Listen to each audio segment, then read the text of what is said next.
Alors, deux sujets importants. Premièrement, les routes et leur entretien et la vitesse.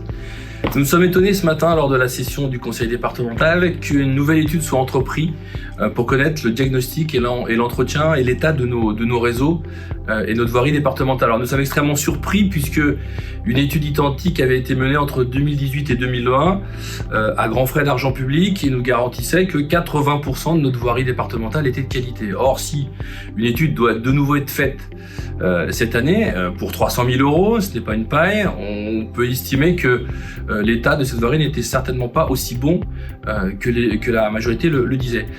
De plus, nous pensons que les équipes locales, notamment les UTIR, sont tout à fait capables de faire ce genre d'études parce qu'elles sont compétentes pour le faire dès lors qu'on leur donne les moyens de réaliser pleinement leur mission, ce qui aujourd'hui n'est pas le cas quand nous les écoutons.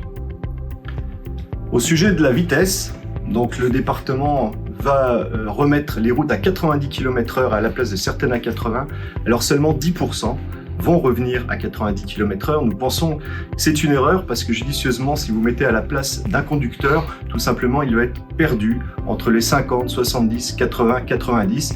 Et comme l'a dit Franck tout à l'heure, si vraiment notre état de réseau routier est parfait, nous aurions pu remettre toutes les routes à 90 km/h.